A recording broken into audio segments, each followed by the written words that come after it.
We are calling on the Department of Mineral Resources to get to the bottom of what really happened. We cannot accept a situation where mine workers go to work and die like this. Meanwhile, the Minerals Council says the incident has shattered their ambitions of ending the year with a low number of fatalities. The council spokesperson says the industry has recorded 41 fatalities by last Friday. In other news, a 66-year-old man has been convicted by the Eastern Cape High Court in Makhanda on various charges that include trafficking in persons, sexual penetration of a child under the age of 16, as well as sexual assault. Lucas Rudman targeted children aged between 13 and 17 who come from underprivileged backgrounds and enticed them into visiting his flat at Boertes Vervoer in Somerset East. He lured them by giving them gifts, money, cell phones, food, alcohol, cigarettes and dagga to sexually exploit them. NPA regional spokesperson Luxolo Kyali says Rudman was arrested in October of 2021 after a member of the community alerted police to his activities. The conviction of the 66-year-old Lucas Rudman for trafficking and sexually exploiting young girls is an affirmation of the NPA's commitment to prosecution of perpetrators of crimes against women and children. The court agreed with the prosecution that Rudman preyed on young and vulnerable children in order to feed his selfish sexual desires. The state will pray for an appropriately harsh sentence so that it may deter other like-minded men from abusing vulnerable children. Now, staying in the courts, some of the accused in the Senzo Meyiwa murder trial have complained about the discomfort of handcuffs. It comes after a scuffle ensued in the High Court in Pretoria yesterday between three of the accused and prison wardens. The wardens were accusing the accused of not sitting properly in court during a short tea break. The Department of Correctional Services has since condemned the behaviour of the accused. Defence lawyer Tulani Mgomezulu addressed the court about the handcuffs, as the accused are usually without them during proceedings. In respect of accused number 2, he actually raises a complaint about Mr. Mlaudzi. Mlaudzi is the one who's transporting accused number 2 to the prison. Is that so? This morning, he handcuffed accused number 2 from his hands, and when accused number 2 informed him that he's not a sentenced prisoner, he's an awaiting prisoner, he said no, because he's fighting in court. So that's the reason why he had to cuff him. He told him that he was not participating in the fight yesterday, but he insisted. 4 people have died and 3 seriously injured after the car they were travelling in overturned near Steynsburg towards Multeno in the Eastern Cape. Provincial Transport spokesperson Unathi Bingqose says the driver lost control of the vehicle after failing to negotiate a sharp curve. Bingqose says a case of culpable homicide has been opened at the Steynsburg police station. Very disturbing to notice a couple of fatal road crashes on our roads in the province as we are gearing up for the festive season Arrive Alive campaigns. It is for that reason that the MEC for Transport in the Eastern Cape, Mr. Colin Ngata, is calling on you and I as road users to obey the rules of the road at all times and ensure that we contribute towards averting avoidable accidents. In this particular accident, it's 4 people that have died. 3 died on the scene, while the 4th one died hours later in hospital. And in recapping the top story at this hour, Gauteng Finance MEC Jacob Mamabolo says the Gauteng provincial government is in the process of implementing cost containment measures to reduce expenditure as required by National Treasury. I'll have your headlines at 1:30. SAFM 104 to 107 nationwide, leading the conversation. Rand Water is concerned about the significant increase of water consumption in its areas of supply. The increase in water consumption is putting severe strain on Rand Water's distribution network. To save water, please do not wash your cars with hose pipes. Use buckets. Water your garden with sprinklers between sunset and sunrise. Do not wash your pavements with hose pipes. Use brooms. Repair your leaking taps. Cover your swimming pools to avoid quick evaporation. Shower instead of bathing in a tub. This message is sponsored by Rand Water in partnership with City of Joburg, City of Ekurhuleni, and City of Tshwane. When business challenges rise, so do we. Because kuningi. Luckily, Bidvest Bank is a bank built out of business. So, customizable services come naturally. And once we get to know you, your ambitions, and the seasons of your business, we can tailor the efficiencies and solutions that help turn your income into the outcome your business needs. Visit bidvestbank.co.za to learn more. Bidvest Bank, banking built for your business. An authorized FSP and registered credit provider. Have you ever noticed how unique the rugby ball is? You should check out Head High. The rise of junior rugby stars Mana and Tai. Vince is not just their stepfather, he's their coach. Catch the brothers' dream of the black jersey, Head High, every Sunday at 9 p.m. Live on SABC Sport on DTT Channel 4. Also available on SABC Plus and SABCSport.com. # Rugby Drama Galore. Brought to you by SABC Sport. For the love of the game. The Full Circle with Bridget Masinga, Monday to Friday, 1 to 3 p.m.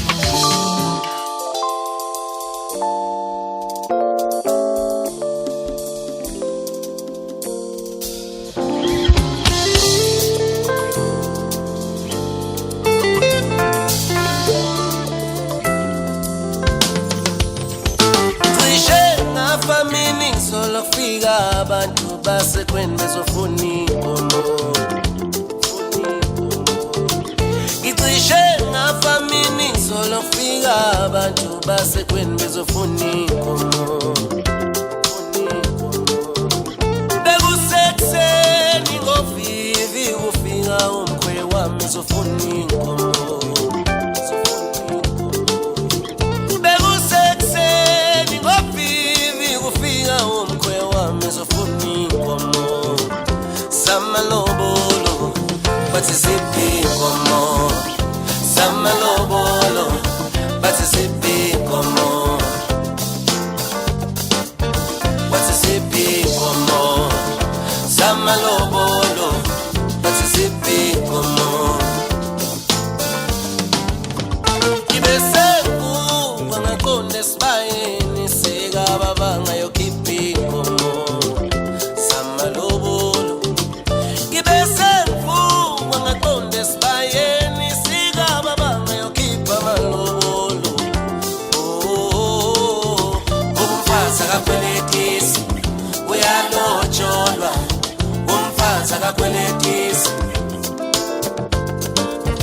Umfazi uyalotsholwa umfazi akakweletisi awusiphi inkomo siphi inkomo samalobolo siphi inkomo umfazi akakweletisi awusiphi samalobolo samalobolo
Coming through with Amalobolo, and that is how we kick off the show on this Tuesday afternoon. Still getting no relief from this heat wave. Yes, I know that the weather in Johannesburg at least seems as though it's dropped a degree or two. But, you know, what the weather is doing and what we are having as a lived experience are completely different things. It's still hot. It's still hot like the pits of hell, and we're just trying to figure out how to get through it. A big shout out and big thank you to Bertha for holding things down yesterday on the Full Circle. I was taking a bit of a sick day. Of course, if you were with us on Friday and Thursday, then you know that due to the heat wave, I was struggling quite a bit, caught myself a bit of a flu virus account of the weather, which ultimately led to tonsillitis, hence my Barry White sounding voice today. But we are back with you and ready to rock and roll, barring, of course, the baritone that we're going to have to endure and be patient with for the next 2 weeks or so as it makes its way out of my system. By the way, I'm all too happy to have you share some of your home remedies with me. So if you've got some home remedies as to how to ease a sore, tensioned, inflamed throat, please feel free to send through a voice note or to send me a message. Let me know what I should be mixing, conjuring, steaming, drinking, gargling in order to get all of this to go away. We've got lots of show coming your way today. It is, of course, 16 days of activism, which means that those very important conversations resume once again around issues of GBV, sexual violence, issues around predators in South Africa, and so the list goes on. And today we really take a focus on exactly that. We talk around some health factors. We talk around GBV, we talk around climate change and how that speaks or intersects with our general health. We talk around HIV and AIDS and some of those latest reports that have come out. And then somewhere in between, we're going to find some time to try and have a mental health conversation through theatre. All of that and so much more coming up on The Full Circle with myself, Bridget Masinga. 061-410-4107. That is our WhatsApp line. You can send through the concoctions over there, or you can weigh in on whatever topic you would like to. 086 000 2032. That's the number you can call if you'd like to go live.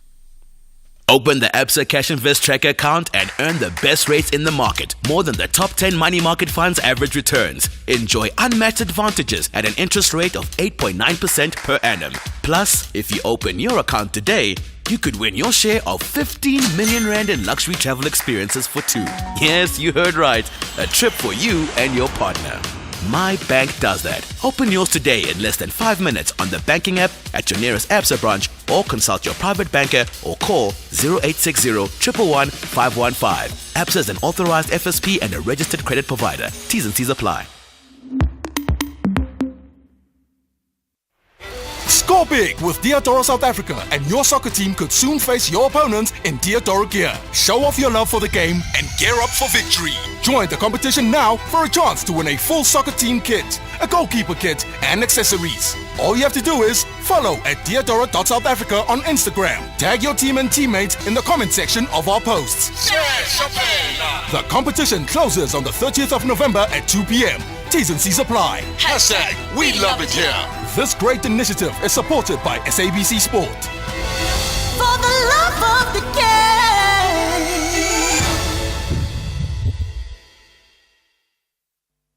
SAFM invites you to tune in for our inaugural public lecture, delivered by the former Chief Justice Mogoeng Mogoeng. This is an opportunity to use this privilege for the advancement of the cause of justice, because there is so much more that still needs to be done out there.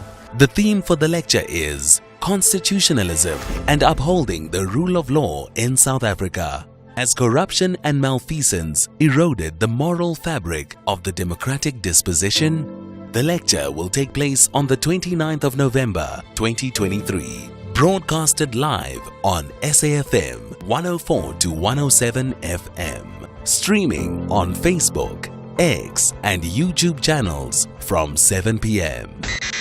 SAFM, leading the conversation.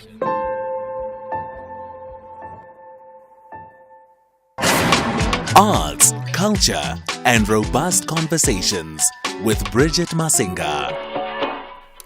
It is the full circle on this Tuesday afternoon, and we get into our first point of conversation, looking at how climate change is the biggest threat to health this century, and particularly so in countries such as ours. South Africa is particularly vulnerable to the effects of climate change, and according to a report, Southern Africa is particularly vulnerable to climate change, with warming in the interior of Southern Africa occurring at about twice the global average rate. And this, I'm told by experts like Linda Pretorius, who's going to be joining me on the line, has a very direct effect on our health and, of course, the health sector of the country. Good afternoon to you, Linda. How are you doing?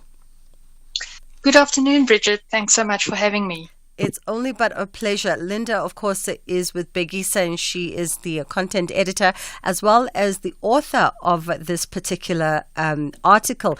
And I guess perhaps, when we think climate change, a lot of us, myself included, don't draw the linear lines between climate change and the greater health of a population.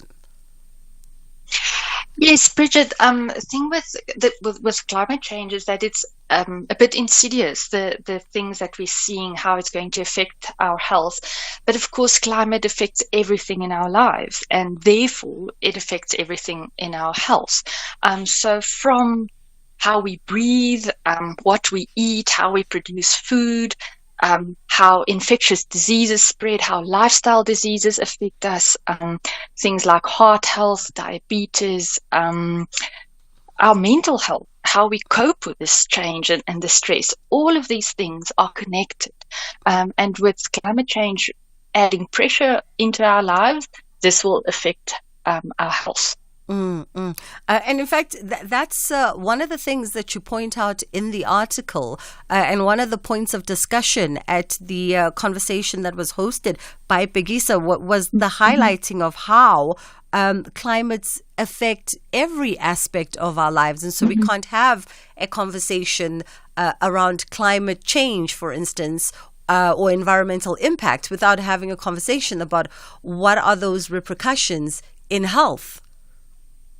Yes, and with COP28 starting on Thursday, for the first time since COP has started, health is high on the agenda this year, and it shows something of the urgency that policymakers are seeing, that we need to act. We can't just be talking about climate change and the effects of climate change. We really need to start acting and doing things to help people become more resilient, and to help us adapt to the changing weather patterns. How do we, Linda, how do we prepare ourselves for the impact of climate change on health, on our personal, individual health, but also on just the health sector broadly, I guess?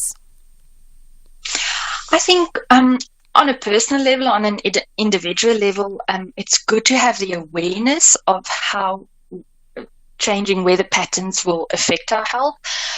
So to know about what heat can do to us, to know if you've got an underlying condition like diabetes or a heart problem, to understand what heat or floods or droughts can do to you or affect your access to medication or something like that.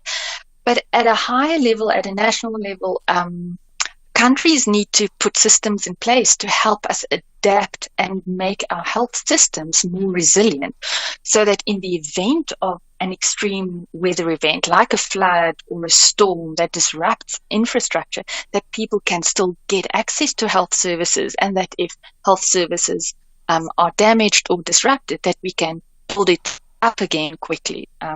So that's one way that we can become more resilient and strengthen our health systems. Are we able to draw on lessons from past research in terms of health systems, and how can they be more resilient or adapted to be more resilient? Yes, I think one thing that we already know is we've got a lot of research in South Africa about working in very hot conditions. So there was a lot of work done on that already in the past. So we can transfer that knowledge to the new conditions that we're facing to keep our workers safe. And then also we know so much about how to roll out medication for, say, HIV or TB, and we know where the vulnerabilities in our health system are. So we can build on that and spot these gaps earlier and make it more resilient. There are some policies in place already from a national level, but we don't have the data yet. So we have plans in place from government, but we don't have data yet to show us exactly where we need to go. I see. And I think maybe even, let me just also take a step back here and ask you, as we have these conversations at the beginning, I said a lot of us can't draw the connection between climate change and health, for instance.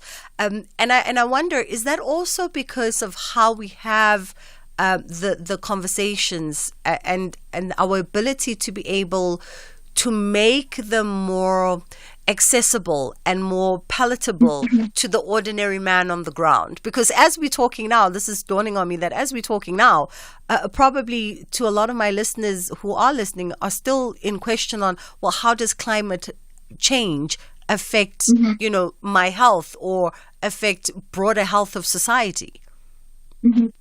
Yes, I think you raise a very good point. We need to make these terms and the conversations accessible. So it can't be in that highfalutin speak, in big words. We need to make it accessible in easy language so that everyone on the street, like you and me, can understand what the issue is and can understand the science around it. Because if we understand the science behind it, we can make plans to adapt and prepare for what is to come. So very often people think climate change is the same as global warming, but it is not. Global warming drives climate change because what we, like fossil fuels and excess carbon that goes into the air and greenhouse gases make the atmosphere warmer. And when the atmosphere goes warmer, because it's a whole system, the climate of our planet is a system, it affects how climate and weather patterns develop. And that's why we get heavy storms in some places and excessive droughts in other places, or intense rain or hailstorms and floods while it's getting drier and hotter somewhere else. So to understand the Earth as a system will help us to understand how our climate is going to change. And in fact, Linda, there was some interesting research I think that you shared with Begisa around that was done by UKZN, if I'm not mistaken, around the consequences of floods on diseases and illnesses like tuberculosis and HIV and such.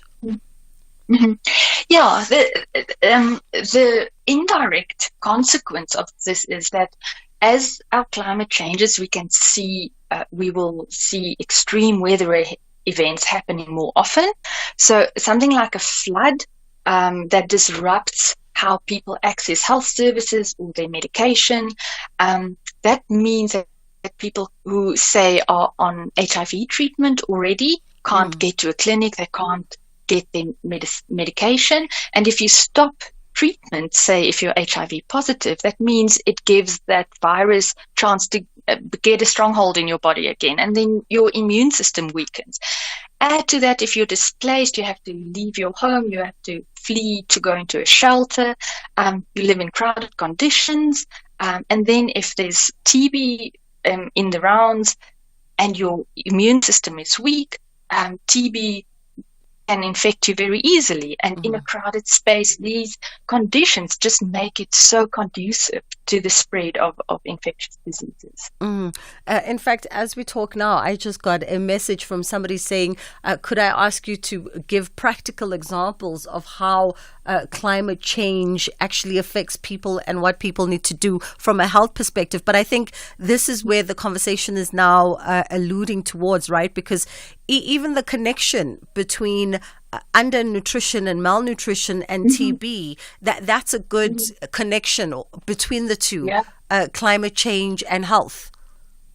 Yes, and climate change will affect what we eat and how we produce food. And if there's an extreme weather event like a flood that washes away a crop, or a drought that means that we can't produce food, of course that will affect the food availability, but it will also affect what type of food is available, and it could drive up prices. So that could also mean that it affects what we can buy.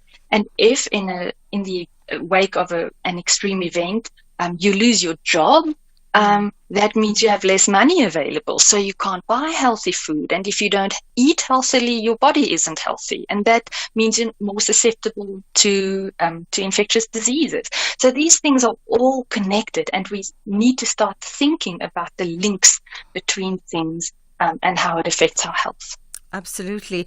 And the other sort of, I'm just trying to look at the time and see whether or not we should go into the headlines or just sneak in another question here. I guess the other thing that one also must be conscious about is that a lot of these conditions come as a result of poverty. And poverty and the environment, or the ability to harness from the environment, directly linked.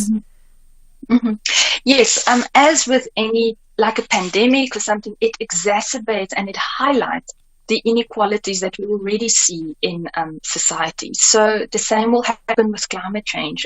We will be disproportionately affected. So the people who are already vulnerable will be affected worse by climate change. Let's take a quick break here, Linda, and cue in the headline news. I think Mposi Tole is standing by with the news, and then we'll come back on the other side and wrap up our conversation. Thank you, Bridget. Here, there, and everywhere. SAFM 106.6 FM in Bloemfontein.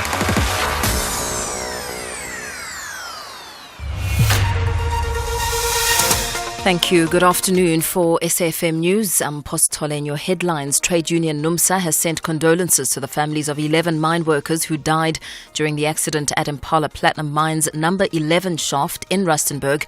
The accident occurred yesterday, leaving 75 other employees injured. In other news, 4 people have been killed following a crash on the N4 toll road near Malelane. A sedan crashed into a construction vehicle that was working on the road. And Gauteng Finance MEC Jacob Mamabolo says the Gauteng provincial government is in the process of implementing cost containment measures to reduce expenditure as required by the National Treasury. I'll have these and other stories at the top of the hour. Bridget Masinga on SAFM. It is the Full Circle, and we are in conversation with content editor from Bekisa, Linda Pretorius, joins me now, and she authored an article exploring how climate change is the biggest threat, to health in this century, and specific to countries such as ours. Also, there was a report that further underscored that further drastic increases in events such as heat waves, high fire danger days, and oppressive temperatures impacted on human comfort and health can be expected in the future, where climate change mitigation efforts are low or unsuccessful. And of course, South Africa ranking 96 out of 182 countries that are vulnerable to climate change. And more specific, Linda, I don't know if this is a good assessment, but more specific in countries where conditions of life are not resilient, lower to middle income countries, those are the ones that are seeing the sort of bigger impact on the risk factors of climate change. That's right, yes. And it's because the health systems aren't strong and governance is often not strong. So if you have something like what happened, for example, in the Philippines a few years ago. There was a super typhoon that hit. A few months later, an earthquake hit. And then a few months later, a super typhoon hit again. So although an earthquake is not a climate change event, because the typhoon damaged and destroyed health services and infrastructure, when that earthquake hit, it was just on top of that. And you can't build up quickly enough again. And then when that country was already down, or that region was already down, another typhoon hit. So it just adds injury to it all the time, and you just can't recover from that. It makes it very difficult to get back on your feet as a infrastructure or health system. And actually, when you mention natural disasters, I think it was in your panel discussion I picked up a point that was highlighted, that we talk about managing natural disasters, but truthfully, if we think about it, those disasters are as a result because of our own inaction or our own actions. And so part of the conversation becomes, how do we then tap into ourselves? And as we were saying at the beginning, how do we bring these conversations down to the ground level, the grassroots level, so that all the stakeholders have a vested interest in the solutions? Yes, it comes down to each one of us, and it also comes down to all the sectors that we're working in. This isn't a problem that's going to be solved by one government department or one actor or one group of people. We all need to play our part in this. And something that also came out at our birthday event earlier in November, where climate change was and health was the focus of that event, is that the health sector in itself is also contributing to carbon emissions, and we have to look at how the health sector works to reduce our impact and our footprint, and so does every industry in our lives. Just as a closing point, in terms of the policies looking at the health sector, or just even, just broader sort of government legislation and policy, are we on track, responding, reacting swiftly enough as South Africa? Yeah, there is. I can't speak on government's behalf, of course, but the Department of Health already has a climate change and health adaptation plan in place that was drawn up already about 10 years ago in 2014. So already there was an urgent need to adapt, and we saw that we need to adapt. But as the DG, the deputy DG at the Becky Cisa birthday event also said, is that we don't have data yet. We need indicators to track and monitor how climate change and changing weather patterns are affecting people, because if we have the data, we can put actionable policies in place. Linda, I appreciate the time with you this afternoon. That was Linda Pretorius. She is the content editor at Begisa, as well as author of this particular article that we base our conversation on today, looking at how climate change is the biggest threat to health in South Africa and, of course, within developing countries. We're going to take a quick break here, then we come back on the other side of this 061 410 4107. Because we're talking about health, you can obviously hear, if you're a regular of the show, that I am leading with my baritone voice today as I recover slowly from tonsillitis. The worst is over. By way of being contagious with flu symptoms and all the rest of it. So that part is over, but we are left with a very scratchy, dry, hoarse throat, still dealing with the after effects of that tonsillitis. And I wondered if you had any remedies. My producers tell me that some of you have already shared some of your trusted home remedies that you'd like to share with me. We're going to take a quick break, and then we come back on the other side of this. I want to hear all about it, all the lotions and the concoctions and the potions that you say I should be steaming and gargling and drinking and rubbing. Maybe one of them is going to help. 061 410 4107. That's our WhatsApp line. You are listening to The Full Circle. We have Annie. Annie on the line. How are you doing, Annie? I'm great. How are you, Bridget? I hear you're recovering from a bout of flu in the middle of summer. Or Wow. It's not quite summer yet, so I'm not sure. Is it still... Are we in, is it spring still? I think. No, Annie, we are fully in summer, Annie. Like, we are fully in summer. The 1st of December is around the corner, and we are engulfed with the heat wave, which, by the way, I blame for all of this. I feel as though the heat wave that we experienced last week really just threw a lot of our internal systems offbeat.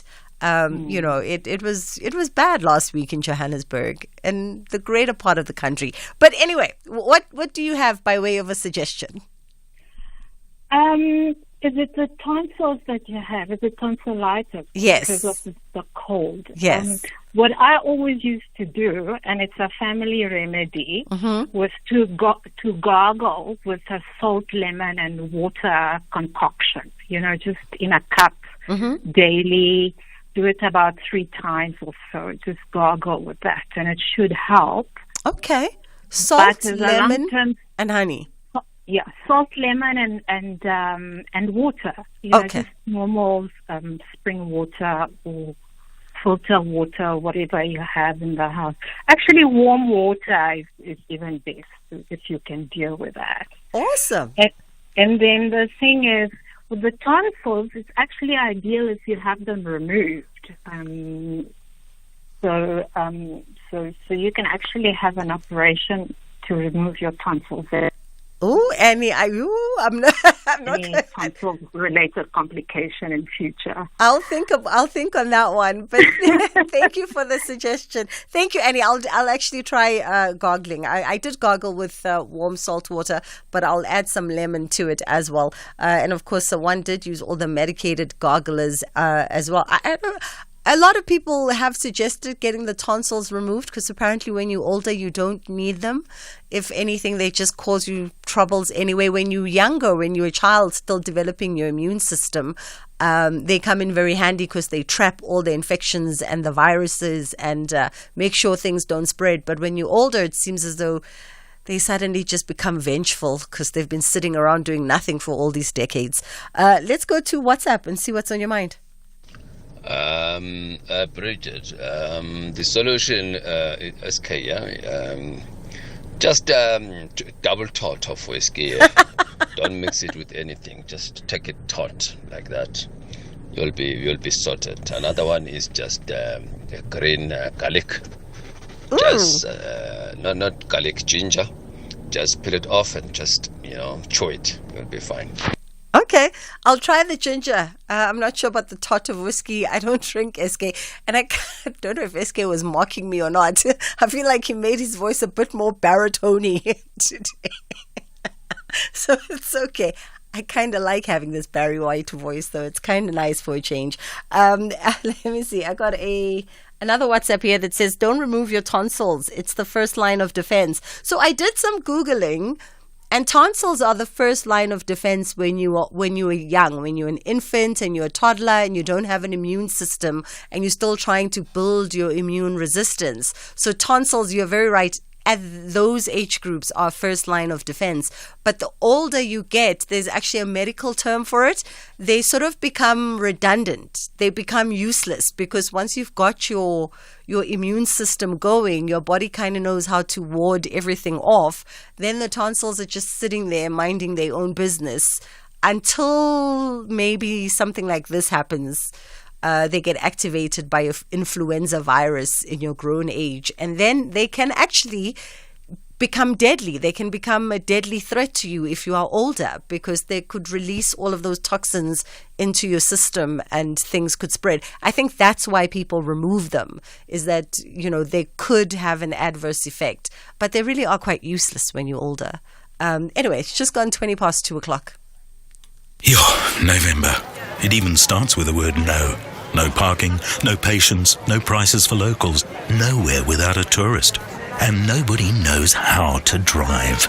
It's no! November. So, we're charging no fees for 6 months when you sign up for a 10x retirement product in November. No fees, no drama, just results. Speak to a retirement expert today. 10x your future. 10x is a licensed FSP. T's and C's apply.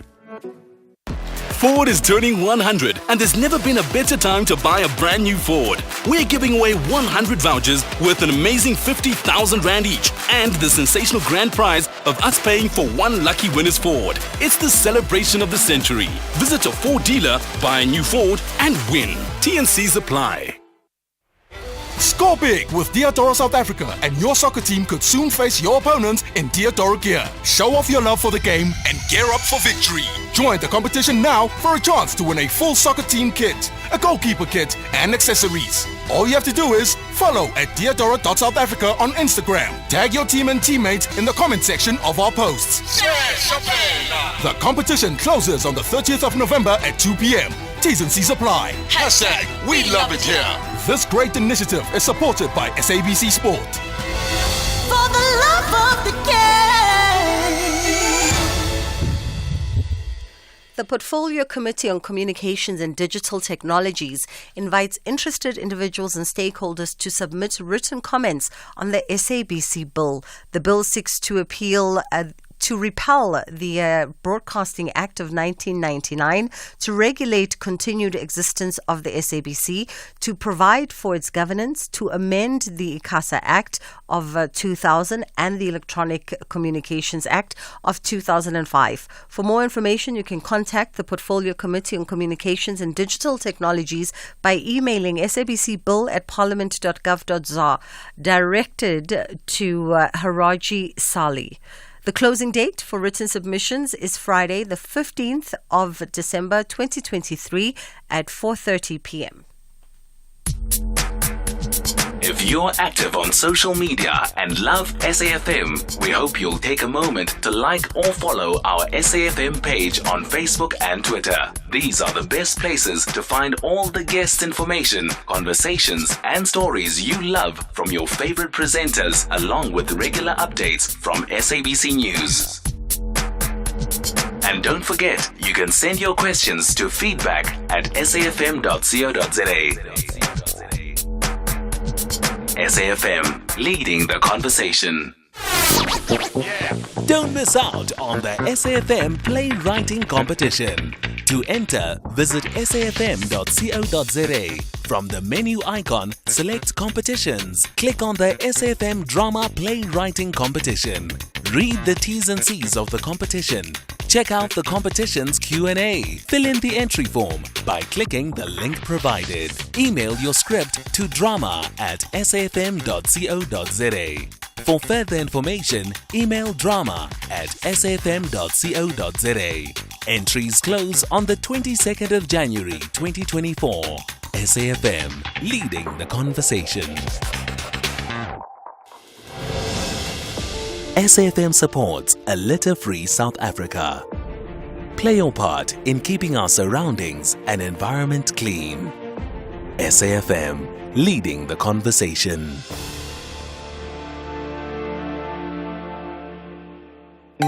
Bridget Masinga on SAFM.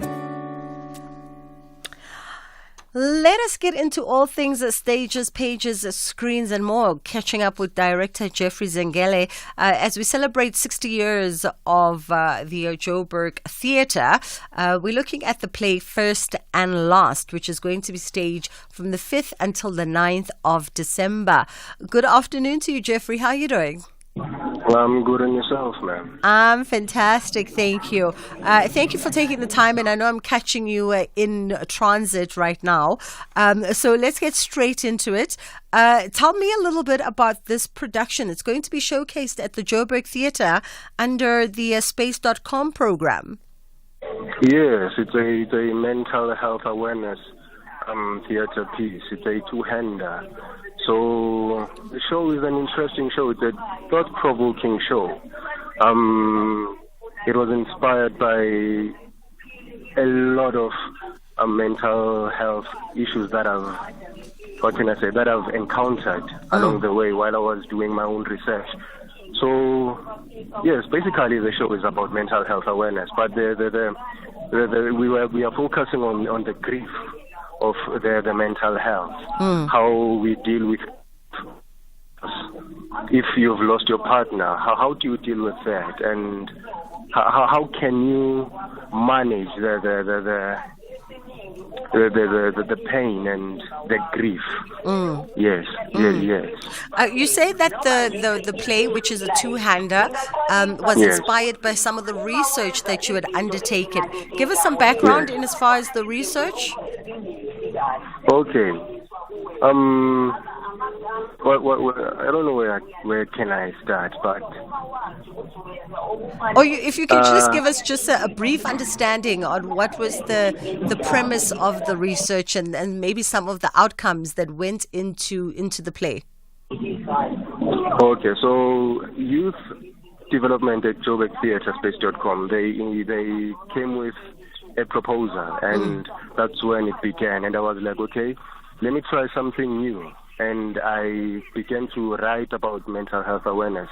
I did my own research first, and I focused on grief because we deal with grief in different ways.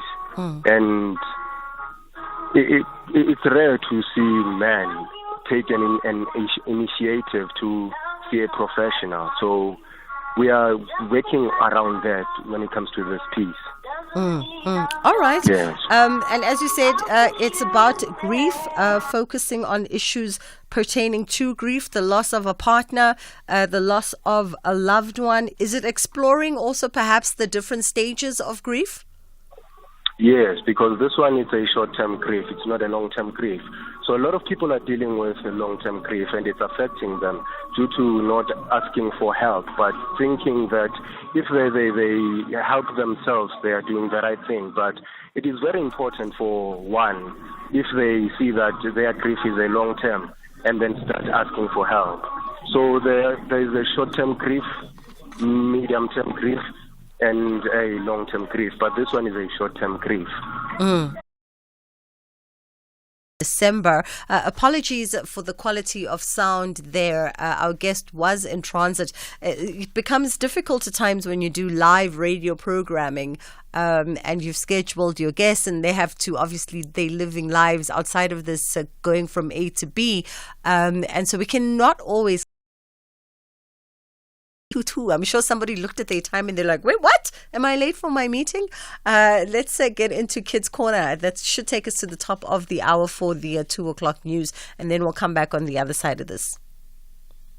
Beyond the Headline with Aldrin Sampear on SAFM. Have the Hawks been able to establish if there is any prima facie case, though, against the president? Yeah, from our side, we will not be determining the issue of there being a prima facie case or otherwise. That is the duty of the National Prosecuting Authority. So it is not in the jurisdiction of the police to decide as to whether here we have got a prima facie case or not. Thank you so much for your time. Lieutenant General Godfrey Libia there, the national head of the Hawks. Beyond the Headline on SAFM, weekdays 3 to 6 p.m.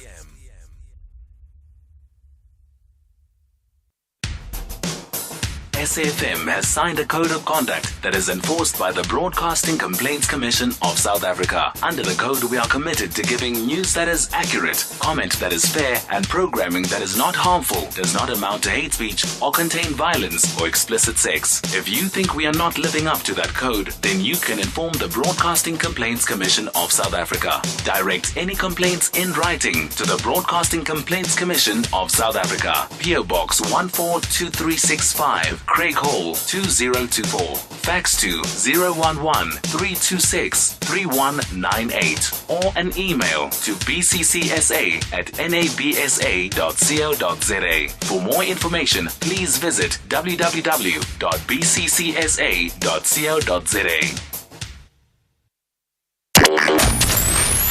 Here, there, and everywhere.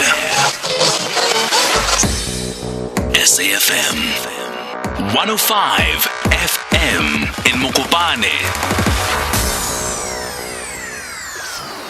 This program is brought to you by SABC Education, enriching minds, enriching lives.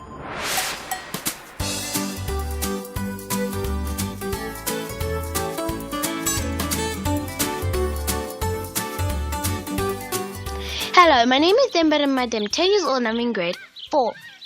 My birthday is on the 24th of March. I prefer to celebrate my birthday with a big pool party. When I go to a party, I go with a gift always. No, I don't behave differently than home when I'm invited to a party. I do that because behaving shows how you work at school and how you treat your teachers. The last time I attended a party was this month or last month. Yes, everyone behaved well. Hello everyone, I'm Mushfiqa Talib and I'm 12 years old. When I get invited to an event or party, the one thing I look forward to is seeing my friends and having fun with them. When I invite someone else to a party or event, especially a birthday party, I will obviously expect them to bring a gift or something. Because I'm already inviting them to my house, I'm offering food to them, and they get to join in on all the activities I'll be hosting. And when I open everyone's gift and realize that someone never gave me a gift and they still say, I'll give you a gift next week, I promise. And I'll just say, oh, it's fine. Then weeks go by and they still haven't given me a gift. I'm not trying to be ungrateful. I just think it's unfair. And the fact that they lied about even giving me a gift. No, I think I'll pass on this one. Good afternoon. My name and surname is Pegutle Mpembe. I am 9 years old. My birthday is on the 7th of May. I prefer celebrating my birthday with my family at a nice restaurant, eating a delicious meal. I love it the most when I have a chance to hold my cake with everybody singing happy birthday to me. It is so exciting if I am invited to a birthday party. I always bring along a gift. I am always acting the same. I don't behave different at all. I attended a party last month and everybody behaved the same. However, everybody was happy and excited. Thank you. Hello everyone, my name is Lorraine Moyo. I'm 11 years old and in grade 6. My birthday is on 25 April.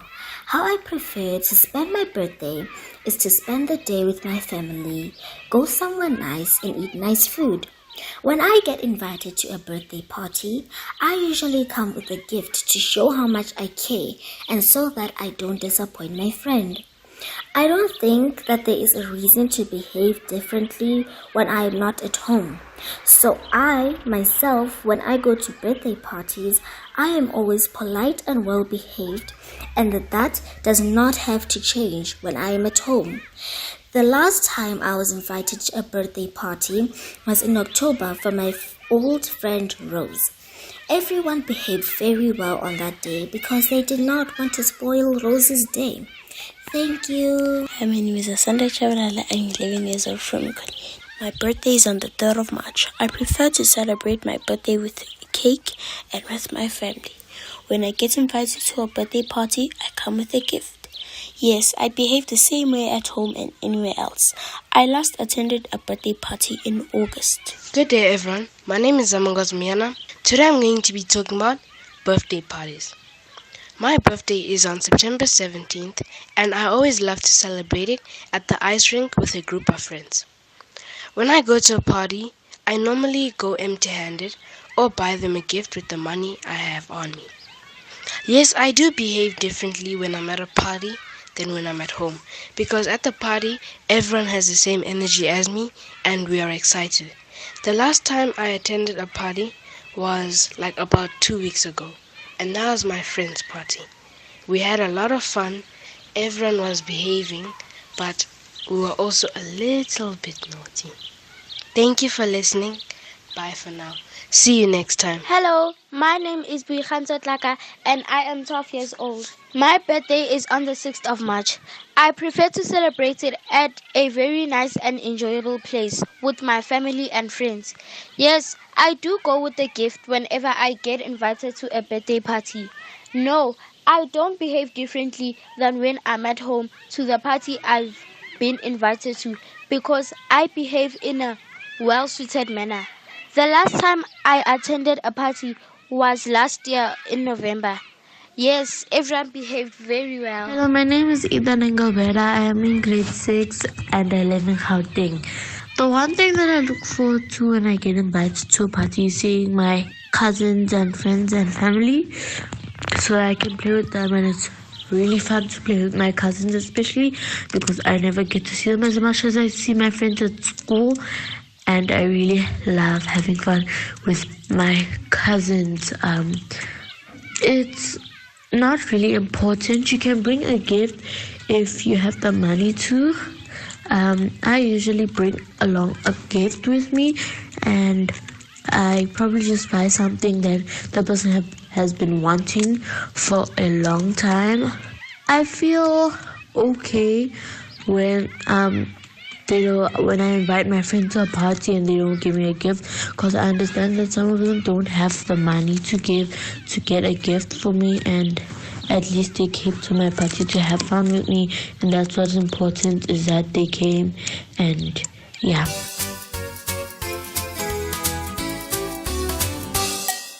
Arriving at a birthday party is like stepping into a celebration wonderland. Behaving well is our golden ticket to having a blast and spreading good vibes. So to behave well at a birthday party, you have to RSVP. It's like confirming your presence on the party map. RSVPing helps the host plan for the magical adventure they've prepared. Arrive on time. Being punctual is like showing up for the opening act. It ensures that you don't miss any of the fantastic moments and helps keep the party on track. Bringing a thoughtful gift is like adding a sparkle to the celebration. It doesn't have to be extravagant. It's the gesture that counts. Mingle and play. Engaging with other party goers is like joining a quest party. Make new friends, play games, and be a part of the magical atmosphere. Respect the space. Treating the party venue and belongings with care is like being a guardian of the enchanted castle.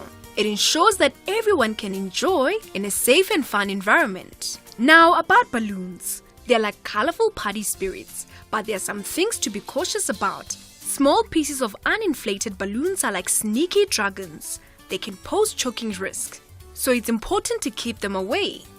Popped balloons are like surprise fireworks. The broken pieces can be a safety concern. Watch out for your friends that have latex allergies, because balloons are made of latex. When it comes to balloons, adult supervision is very important. Ensure someone responsible is around to guide balloon-related activities. Remember, a birthday party is a magical realm where good behavior and safety dance hand in hand. So let's celebrate with joy, kindness, and a sprinkle of caution for a party that everyone will cherish.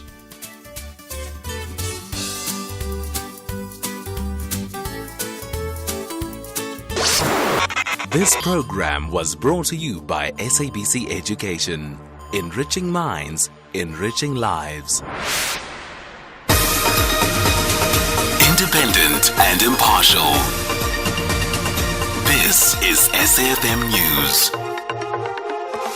The top stories at this hour. NUMSA sends condolences following Impala deaths, and Mpumalanga crash claims 4 lives.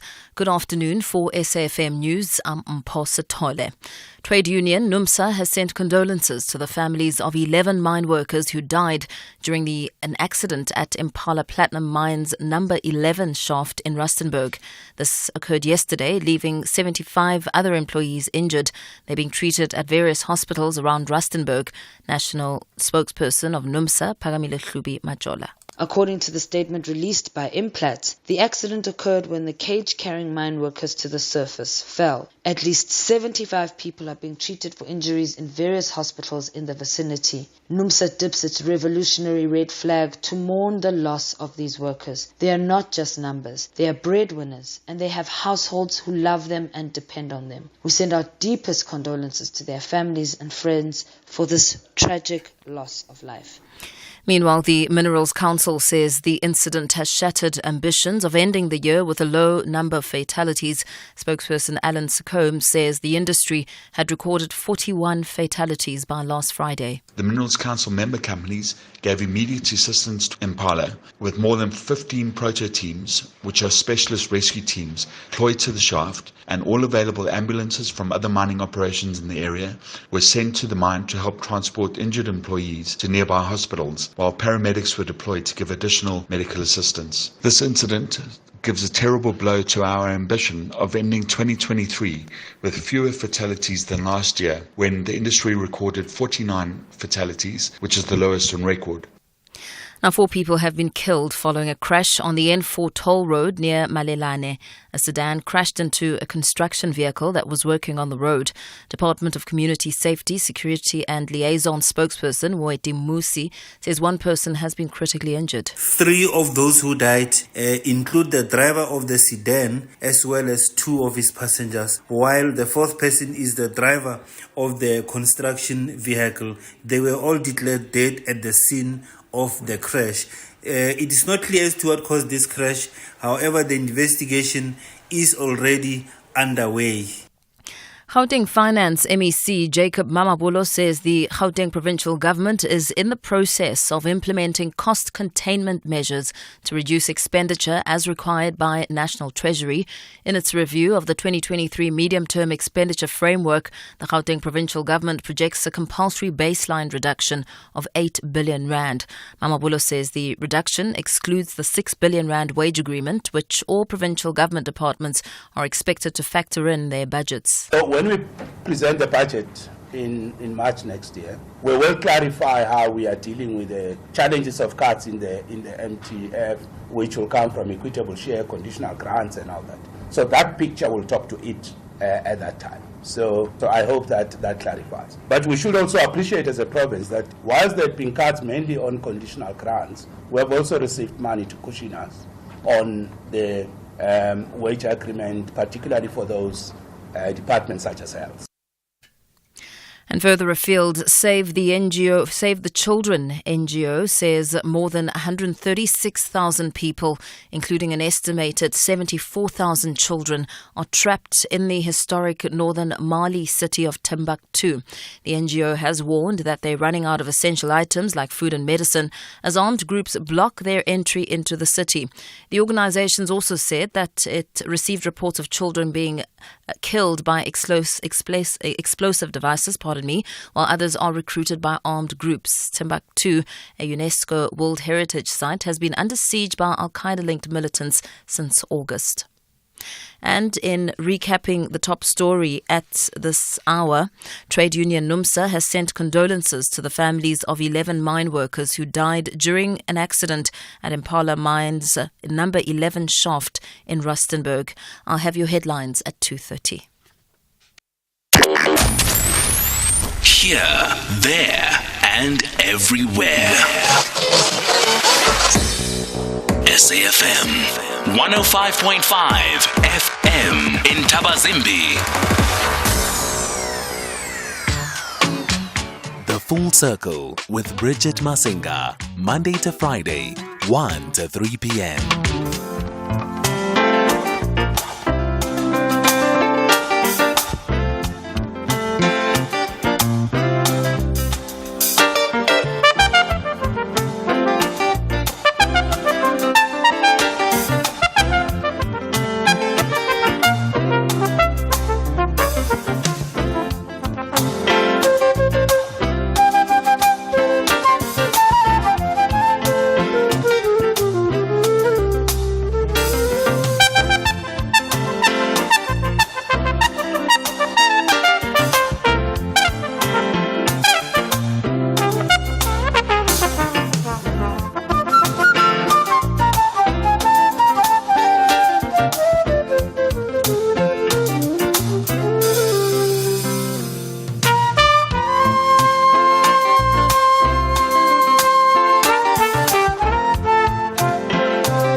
butterfly. Oh yeah, I won't forget the day the sun came shining in. Hey, hey now, oh yeah, just like the dawn, bringing in the rays for that sunshine in Congo. A flaming torch, she lit up the marketplace so brightly. Colors as in a flower garden, gracing Helapa, shimmering in purples and the yellows, and all the shades sparkling in the skies in the rainbows of the Congo. Cornrow hair in a million braids, eyes lit up like the northern star, a smile that weaves a spell when she goes to look into my eyes. She's turning me on with fever as she passes me by. Hey mama, suddenly I'm walking right beside her, really turning her on. When I tell her I'm going wherever, she'll be going when she leaves the market. Right away, I go to carry her bag of vegetables. Hey, hey, now we walk towards the road that goes down to the village. Ooh, mama, she locks the door that leads into her heart. I said, roll mama, yo. The talking drums and the xylophones, all the dum-dums and the doombas, they were waiting. We had a night time of ecstasy, and we woke up to the roar of the lion. She had to rise to the marketplace, to her vegetable stall at the marketplace. That's where the sun rises. I won't forget the day the sun came shining in. I won't forget the day the sun came shining in. I won't forget the day the sun came shining, shining, shining, shining, shining, shining, shining in. I won't forget the day the sun came shining, shining, shining, shining, shining in. I won't forget the day the sun came shining, shining, shining, shining. A little bit of a jazz classic there with the late great Hugh Masigela. Marketplace is the name of the song. Here's a little Bra Hugh anecdote. In case you've never encountered Bra Hugh as a female who wears like a weave or a wig. Bra Hugh really disliked wigs and weaves. Badly so. He really did. But he was always so charming about it. You know, he never imposed it on anybody, but he would let you know, what's this thing that you've got on your head? And then he would proceed to hold it, he would proceed to gather your hair in his hand, in a fist, and hold it and almost hide it as he proceeded to hug you or take a picture with you. He really didn't like wigs or weaves at all. But he was just so cute and charming in how he sort of dismantled and addressed, why do you have this thing on your head? But what I also liked about him is that he a lot of people like to impose what the aesthetic of Africanness should be. And he didn't come from that perspective. He just had a preference that it wasn't for him. But he would not make you feel bad or make you feel less African for choosing to wear your hair in a particular way. And it was always very cute when you saw him, because he was also pint-sized, quite short, when you saw him hold people's hair behind their heads in his attempt to sort of just, move it from you. Anyway, that is how we miss him. That is how we enter the 2 o'clock hour this afternoon with Bra Hughes Marketplace. And right now, though, we're going to have a conversation around the recent HIV AIDS stats in South Africa. It's just over 13% of the South African population has HIV, according to the Tembisa model, and an estimated 164,000 people were infected with the HIV virus in 2022. This was last year, and we thought it's only prudent for us to catch up with Dr. Malife, who's on the line, and have this conversation. How are you doing this afternoon, Doc? Good afternoon. I'm very well, thank you, and good afternoon to your listeners as well. Thank you very much for having the conversation with us. It is, of course, 16 days of activism, but we're also leading up to a World AIDS Day, which is coming up on the 1st, which means we're going to be having a lot of conversations around HIV and AIDS, and particularly in South Africa, in as far as where do we stand? And I guess that would be my first question is, where do we stand right now post the pandemic? We had almost 3 years where we were preoccupied with COVID, and a lot of our infectious diseases took a back seat while our focus was on obviously suppressing COVID infections and halting COVID deaths. So as we look now, where do we stand in terms of our fight with HIV and AIDS? Okay, great. So I think maybe in order to answer that question, it would be appropriate to talk about the global targets that have been set by UNAIDS in terms of where we ideally want to be if we want to end AIDS as a public health concern. We've got what is called the 95-95-95 target.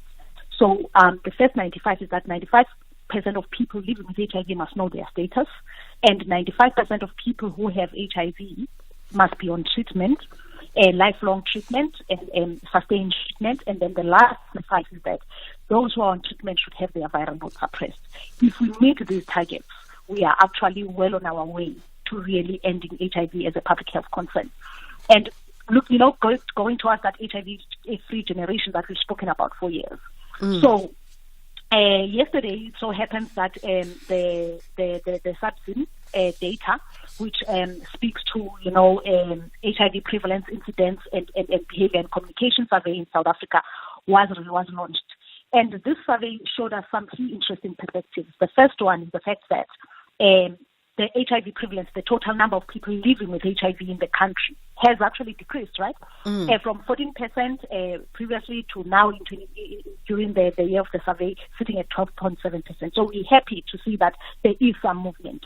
And also in terms of how far we're going, how far we're doing, how well we're doing with the 95-95, we are seeing that we have not yet, we still have a lot of work to do with getting people to test and knowing their status. We have actually done fairly well in making sure that those who do know their status are on treatment. And then in terms of viral load suppression, we are finding that, the suppression rates are not yet ideal, but some of the provinces have hit the 90% and going towards the 95%. So overall, we are well on our way, but we still need to do a lot of work. And what I see generally is that some of the advances are at a population level, so overall population, but we're still leaving some people behind, and those are our concerns. And I think that is a just concern, right? Still leaving people behind. In fact, I came across a discussion on one of the news networks this morning where a HIV and AIDS report was showing that younger men in particular are becoming more vulnerable in viral suppression. And I would venture to guess that this is that demographic that is being left behind for a multitude of reasons. Yes. So in general, we see men lagging behind. We look at populations, subpopulations, overall populations, even where there's good progress, we see men and children, unfortunately, lag behind in terms of their advances towards the 95s. And, as you say, there are a variety of reasons. Remember, for us to know whether your viral load is suppressed or not, first of all, you must come to the clinic. You must take your viral load at a certain time, at a certain appointment. and then we are able to say where you stand. So there are issues that relate to access to facilities, ability to access facilities, and various other issues with scheduling of appointments and all that impact populations, but impact populations differently. Because we do see that in some populations it tends to be the men that are out there working or seeking work. Because that's the other thing that we forget. Sometimes we think the only people who must have a problem are those who are actually working. But those who are not working and are seeking work are also really not readily available to be doing stuff. So we're looking at how to be able to understand the barriers that make it difficult for them to access the services, be it testing, be it treatment, be it viral load testing, viral load testing and therefore suppression. If they're Doc Molefe? Oh, I think we lost Dr. Molefe. Let's try and get her back on the Skype line, perhaps. We are having a Tuesday that is performing like a Monday on our side. If you knew the fires that we were putting out in the background today. But maybe let's take a quick break here while we try and get the doc on a different line in order for us to continue this conversation, the very important conversation, as we take stock of where South Africa is currently standing when it comes to our fight around HIV and AIDS, and of course some of the innovative ways and treatments that we are putting forward as we continue waging war against this infectious disease. SAFM invites you to tune in for our inaugural public lecture, delivered by the former Chief Justice Mogoeng Mogoeng. This is an opportunity to use this privilege for the advancement of the cause of justice, because there is so much more that still needs to be done out there. The theme for the lecture is Constitutionalism and Upholding the Rule of Law in South Africa, as corruption and malfeasance eroded the moral fabric of the democratic disposition. The lecture will take place on the 29th of November 2023, broadcasted live on SAFM 104 to 107 FM, streaming on Facebook, X and YouTube channels from 7 p.m. SAFM, leading the conversation. Wow, finding out about my health has never been so easy. I just spoke to a nurse and I also got to ask a doctor a question, and I didn't even have to leave my home. Want to download your COVID-19 vaccine certificate? The National Health Hotline nurses and agents can help on 0800 029 999. And you can also ask a doctor a health question on the Kiredi WhatsApp line on 060 019 0000. That's Kiredi on 060 019 0000. Dressing up is a winning mentality. If you look good, you do good. You feel good too. Big ups to Polo South Africa for making the SABC Sport team look good during the Rugby World Cup France 2023. Class and style on another level. Rolez-vous. Brought to you by SABC Sport. For the love of the game.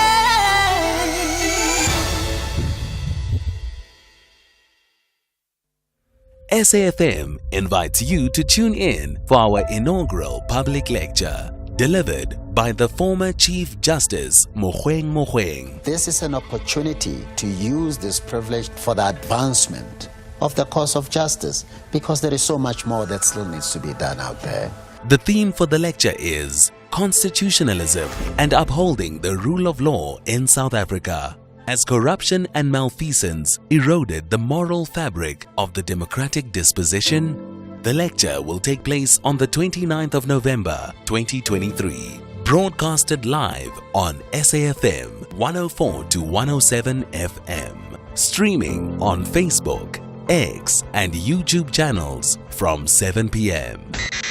SAFM, leading the conversation.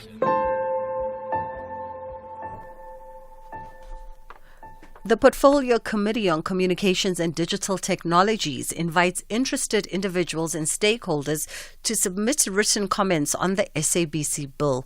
The bill seeks to repeal the Broadcasting Act of 1999 to regulate the continued existence of the SABC, to provide for its governance, to amend the ICASA Act of 2000 and the Electronic Communications Act of 2005. For more information, contact the Portfolio Committee on Communications Communications and Digital Technologies by emailing sabcbill@parliament.gov.za.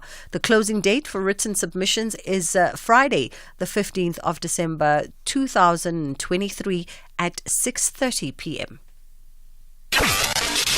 Across South Africa, online and on radio. SAFM, let's talk. Bridget Masinga on SAFM. Let us attempt this once again. Hopefully, this time around, technology will not fail us. So we've got Dr. Malifi, who is with Right to Care, and we're having a conversation around, of course, the state of HIV in South Africa. Now, South Africa runs the world's largest HIV treatment program, and of course, along the way, we know that we've also led in as far as development of many innovations to make sure that SA and the world are able to end the HIV epidemic. World AIDS Day is coming up, and Right to Care is one of the largest South African NGOs that delivers prevention, care and treatment services for HIV as well as TB. And part of our conversation is going to be touching on some of the challenges also that are faced by communities that the organization services. But Doc, before technology so rudely interrupted us, I was highlighting that, you know, I saw at a news channel this morning reporting around HIV, and that, you know, young men still very much more vulnerable in as far as viral suppression is concerned. Yes, so I was just detailing some of the barriers that we've realized contribute to this. So the important thing is to understand these barriers and start designing programs so that we respond. If patients, what is it that patients need for us to better support them to engage, with the services, also to remain in care. So these are critical services. For instance, what we do, we take services to the people where we do campaigns, outreach campaigns, we do testing, we even do accompanying. We need to take people to facilities for treatment. And where people need to be going to get their treatment routinely, we make it easier so that people don't have to queue for long periods. They don't have to take too much time off. There are easy ways of going to a fast line in a facility or going to what we call smart lockers. Right to Care also rolls out in many facilities called Collect and Go. But people can just walk into that locker, punch in their PIN, open, get their treatment and leave. And they don't have to sit in that queue, before they get their treatment package there. And then on the date that they need bloods taken, we can also fast track them. We know that you're just here for the bloods. We can make sure as soon as you come in, we've prepared for you, you get your bloods taken so that you don't fall behind. And then it's only very infrequent that a patient may need to sit for maybe certain hours because now they need a full consultation. So these are some of the innovations that we're putting in place to make sure that we respond to the patient's needs. And because many people are actually not stopping treatment or not being adherent to treatment simply because they just don't want to. It's because life happens. There's so much else that they need to consider besides just sitting in the clinic getting to get their medication. Absolutely. And also, as we talk about this, connecting it to a conversation we had in the previous hour of the show around how climate change and environmental factors also play a part in our health and the healthcare system. The disruption of human life at times can also mean the disruption for access of health with patients. The folks out at Begisa were highlighting that, for instance, victims of flooding in KZN who will ultimately lose their identification, will lose their clinic cards, will be displaced from their houses, means that they are now in a position where they can't readily and easily access their chronic medication for things like HIV treatment and tuberculosis. Yes, so whenever there's a shift that reprioritizes your concerns, and you decide that, look, I know I need treatment, but right now I need to make sure there's a roof over my children's heads, right? There's food on the table. It's not because you don't understand and realize that treatment is important, but now a shift, be it an environmental shift, be it a psychosocial shift, a shift has moved you away from this being top priority in your day, in your week, in your month. You understand? So this is how we need to have these conversations ongoing with patients, and also reach out to them when we see that they seem to be disengaging. What is it? What is going on? How can we assist? But also be aware of what is happening so that we can also proactively structure services such that they speak to what the people need. The other point that is tagged on to young men being vulnerable in the viral suppressions, because obviously these numbers were concerning in these most recent reports, is the fact that this also directly correlates to young women and the infections that subsequently come from that. So we can't have one conversation without having the other because the two are interlinked. Yes, so I think one of the things you would realize, the first time we had the statistics about how young women are disproportionately affected and infected by HIV compared to other age groups and other genders, one of the quickest reactions was to say, let's have programs that address these young women, right? And with time, we actually, took a step back and said, but these young women don't live in vacuums. They're not a community on their own out there. They actually live in a society, and part of the problem is actually society. So some of the societal issues need to be addressed, and societal issues will speak to the adolescent girls and young women, their sexual partners, and their social networks.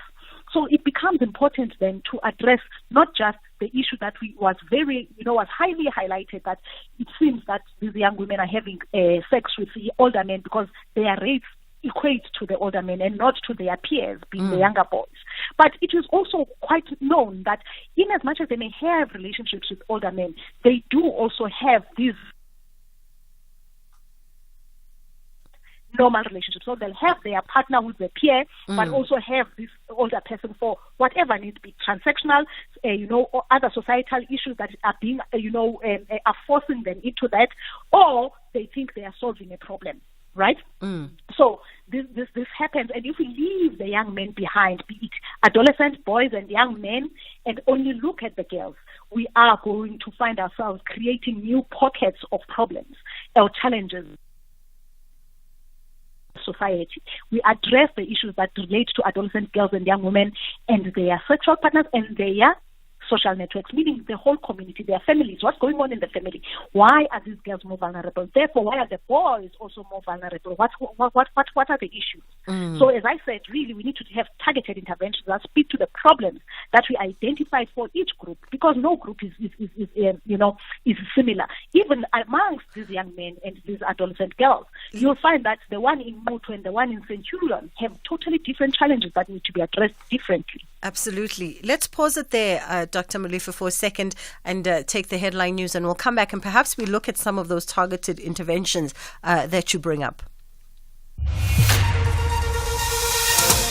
Thanks, Bridget. Good afternoon. In your headlines, President Cyril Ramaphosa says the African continent must do away with patriarchy and traditional norms where women and girls are not respected. He says this behavior has seen violence meted against the vulnerable and has to be addressed by engaging men and boys on how to end gender-based violence.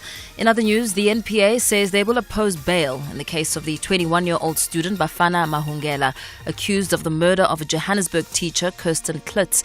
Mahungela made a brief appearance in the Alexandra Magistrates Court in Johannesburg for the first time since his arrest on Sunday. And trade union NUMSA has sent condolences to the families of 11 mine workers who died during the incident at Impala Platinum Mine's number 11 shaft in Rustenburg yesterday. 75 miners were injured. I'll have these and other stories at the top of the hour. SAFM. Prime time all day long. Arts, culture, and robust conversations with Bridget Masinga. We are in conversation with the Deputy Chief of Party at Right to Care. Dr. Molefe is joining me, and we're talking around the state of HIV and AIDS, particularly so within the younger generation in South Africa, being at the center of our conversation. Mpho, Mpo, I'm going to come to you in a bit. Mpo in Polokwane is standing by on the line. Doc, okay, you were talking, alluding to targeted interventions, right? Because no one demographic, circumstances and background and environment is the same. And so we can't have a blanket approach to how we deal with the issues of HIV and AIDS in the country. Most definitely. So I'll give you an example. We've got what we call the DREAMS program. The DREAMS program is exactly aimed at adolescent girls and young women, their sexual partners, and their social networks. So within the package of care, we are addressing the girls, trying to understand what the issues are, and also make sure that we give them, the skills, the knowledge, and the wherewithal to stay negative. So to stay negative means you understand what are your risks, you understand what are the risks that could lead you to being HIV negative, and we also say, because this is a risk, let's see how we address it with you. How do we assist with, for instance, social, economic strengthening? So there are packages that speak to economic strengthening, because we know many of these girls do this have these transactional relationships because they feel that in order to support my family or support myself in any way, for food, for clothes, or for whatever needs, I need to have this person who can help me, because within my family I don't have those resources. So we do things like social strengthening. We also help families, because families struggle as to how do they even communicate with their children. How do they talk about sex? How do they make them understand what to avoid and the kind of behavior or tools that they can use to keep themselves safe. But it's also important to say the risks that are out there. It's not, you can't always expect the person who's the ultimate victim to be the one protecting themselves. We need to make sure that society is at large is supported to understand why things like gender-based violence are a problem, why transactional relationships are a problem, and why not supporting and speaking to children is a problem, and give them the tools to say what are the age-appropriate ways in which you communicate with the children. How do you, as a society, protect these children and make sure that the children are safe from any of the risks that will ultimately lead them to being, at risk for contracting HIV, be they boys or girls. And what we do see that the boys ultimately later in life do catch up. In as much as earlier the girls are seen to be contracting HIV and having higher rates earlier, but later in life, men do catch up, and this is something that we really need to be quite aware of and prevent. So those kind of approaches speak to a whole intervention that does not speak to just tell the girls to close their legs. I mean, understand, there's so much more that leads to these problems. And also, if the girls are being empowered, who else is part of this problem, and address them as well. And also, not have this judgmental approach where you are the problem. I'm actually part of the problem, having said that. And I apologize, it's just words sometimes don't come easily. Yeah. But the point is, we don't want to pin this on people being problems, being problematic. We're saying there are issues that are leading to some of these, and these are this how deep we need to go to address those issues. Then it becomes a norm. We get to institutionalize some of these things. You'd be surprised how, at the start, people don't understand why a mother or a father, why are you telling me to talk about sex to my child? And then, ultimately, over years, you find everybody comfortable to address this. And if they're not comfortable, they know which resources are available to refer their children, to take their children to even call into their homes to please support them. Because sometimes people really struggle and they need support. So, sometimes the reaction to not knowing what to do is defense. Yes. Right? Yeah, defense, deflect, and all that. So if we do not assist our communities and our people, we are going to find a lot of that and the ongoing challenges that lead to these numbers that we're seeing that we all really do not want to see going forward. I mean, as you talk about the social system that's interconnected, the social system that ties into every other factor that influences the numbers around HIV and AIDS. I'm just thinking to myself, I heard a very disheartening story about, a young mother who is HIV positive and obviously with a high detectable viral count. And but at a point where she could not afford to feed herself or her child, and had to make the horrible choice of having to breastfeed her infant because there was no money for her to be able to buy formula or anything of the sort. Ultimately having to decide whether or not to put her infant at risk of contracting AIDS for the sake of survival, or to risk the life of one, if not both of them. And these are conversations that we need to be having, because it's not just, as you say, it's not just about, how do we suppress HIV numbers or how do we halt infections, but the entire social system needs to be addressed so that we don't have situations like this. Yeah. So identification for that mother, that would be one of the things that are important. Prevention and all that, she's pregnant, the horse is bolted.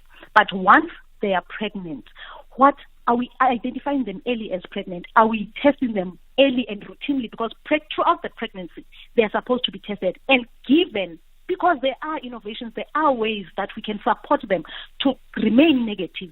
Pre-exposure prophylaxis is available, and we promote it for pregnant and breastfeeding women, so that, because many actually do test negative at the beginning, but as the pregnancy progresses towards delivery, even after delivery, some of them may have contracted HIV.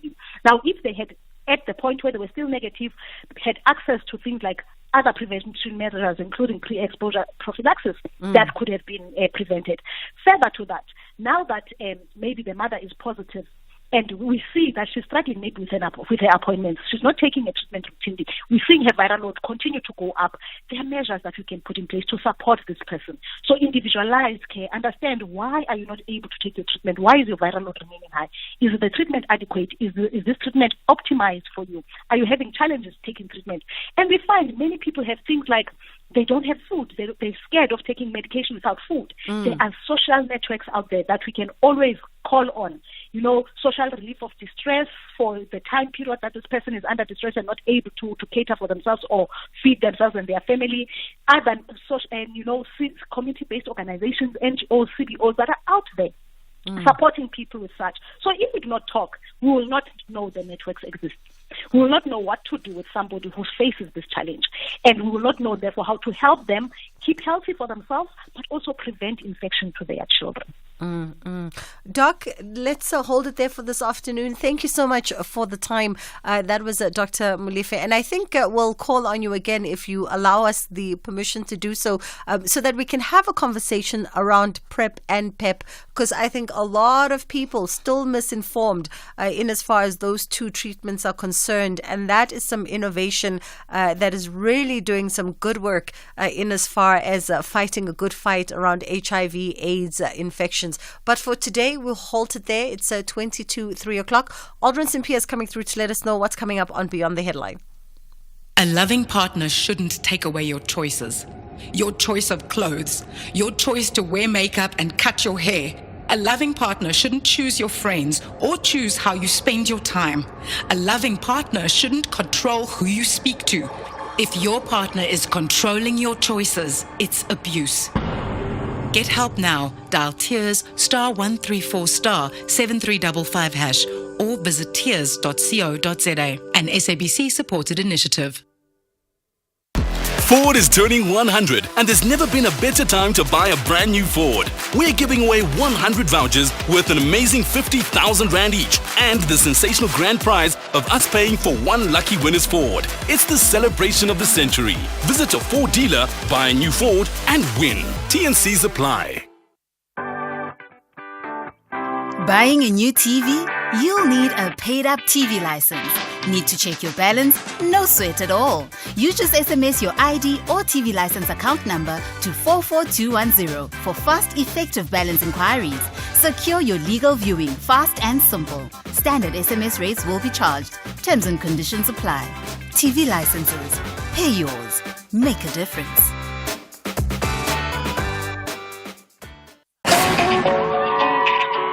Living your best life on the Full Circle. How you doing? Good day, good day. How do you do? I mean... I heard you saying that, we're trying to put out flames here, It's just one of those. And by the way, to our listeners, Mondays are very, very difficult. And today's a Tuesday. So you must understand, for Bridget to compare a Tuesday to a Monday, you must know it's very, very tough in broadcast world on this particular day. We're like ducks in water. Graceful at the surface. Right peddling there. For dear life. And there must be a show, There can't be dead air. Not at all. There can't be dead air. So coming up in the show this afternoon, we will be in conversation we'll be speaking to Dr. William Mpofu, who is a political analyst and senior researcher at Wits University, as we look at Niger's military junta that has revoked the country's anti-migration law. So we'll be speaking about that and also what the intention is around revoking this particular law. And then a big story that actually broke last night, but it became big in the morning when we woke up, is the death of the 11 miners who died at the Impala Platinum mine, and the 75 others we understand are still in hospital. So we'll be speaking to the spokesperson of Implet, that is Johan Theron, who'll be joining us for that conversation at around 20 past 5. And then another story that we're looking into. Yesterday we spoke about the Buffalo City municipality, where there has been an increase in overtime that is being claimed by workers. And now the Buffalo City is saying that they're going to try and deal with it. Yesterday, one of our listeners said that actually it was a major issue as well at the Nelson Mandela Bay municipality when the former leader of the DA in the province, Ethel Trollop, was the mayor. And what they've picked up as well is that it is actually part of, it's almost like it's a modus operandi syndicate, is that you don't do work during the week, so that all of the work gets pushed to over the weekend, and then you can claim overtime. Exactly.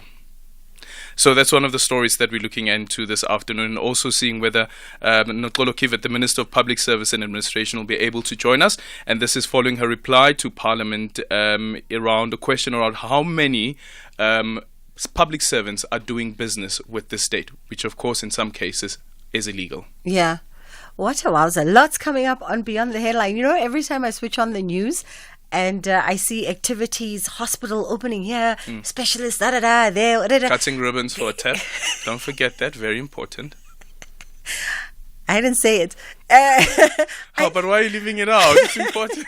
I think of the conversation you and I had at the beginning of the year when I was saying, maybe as South Africans, we are the problem. Maybe our approach needs to be different. Maybe we need to realize that people don't work for 4 years out of 5, and then in the 5th year. Yes. Like, that's when work begins now. Now we need to work. Now we need to push, guys. Now we need to make sure that we build these roads. Now we need to make sure that we fill these potholes. Maybe we need to adjust our attitudes and be like...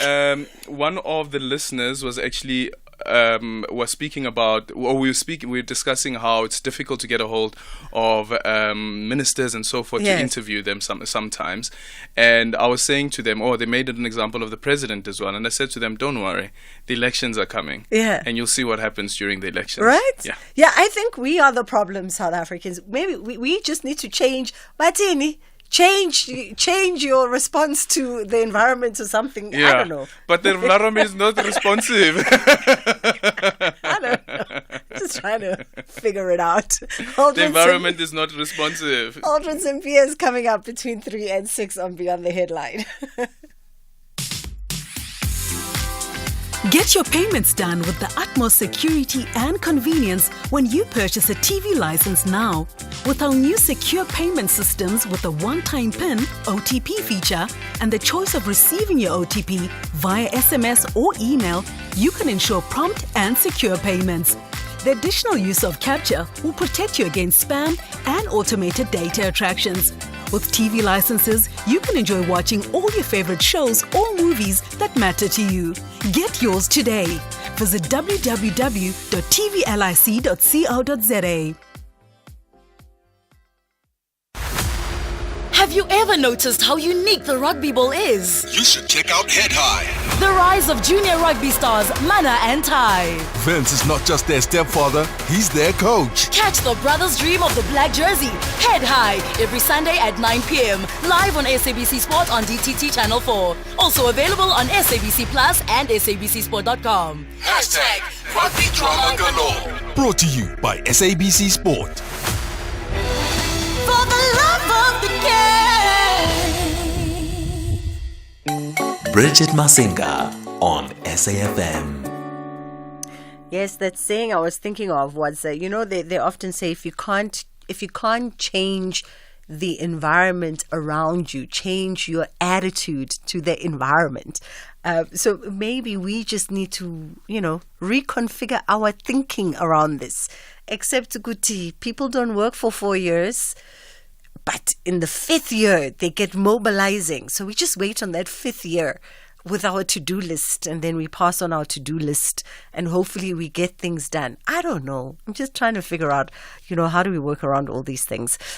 We are wrapping up the show now. We've got Professor Marla Trindad, who's joining me, Director of the Institute for Microbial Biotechnology and Metagenomics at the University of the Western Cape. Quite a mouthful, but this is a good one because the good doctor has walked away being awarded quite the significant award in her sector, the ASAF, I hope I'm saying it right, ASAF Award, but also not the first accolade for Professor Trindad. How are you doing this afternoon, Prof? Good afternoon. Hi there. I'm doing very good, thanks. And you? I'm fantastic, thank you. It sounds like a very big deal because from what I understand, members of this ASAF are regarded as the brains trust of the nation. Tell me a little bit about the awards or the organization. So ASAF stands for the Academy of South African Sciences of South Africa. And the award is just a recognition of the scholarly activity that I've been performing over the last, 10, 15 years. But it's also a recognition of the type of research that we do and how it assists with society. And you've done some really significant research in the medical sector, right? The research that won you this award was around Parkinson's, Alzheimer's. Am I correct? That's a small aspect of it. Okay. So my research is actually looking at microorganisms from all sorts of places in the world. And we're looking at ways to make some products that help humans. And so we have a biodiscovery program, and we culture and analyze different microorganisms from, Antarctica or from hot springs or from sea sponges, from all sorts of environments, trying to look for new compounds that we can turn into products. And the Alzheimer's and Parkinson's is just one of those research programs where we're looking for novel compounds that can be used in possibly much later for the treatment of these diseases. But we also look at compounds to treat, multi-drug resistant infections or anti-cancer compounds. That's the medical side. Then we also have some projects where similarly we're looking for either enzymes or other compounds that we can use in cosmeceutics or to treat industrial wastewaters, for bee, treating the bee disease, for agriculture. So a lot of the different biotech sectors that we're involved in. Wow. It sounds like really groundbreaking and important work. And I know that a lot of your research also involved and was conducted with some of your students and collaborators. All my research is done with students and collaborators, so that's very something we're very proud of. We're obviously a university institution, and so our primary responsibility is in teaching and training students.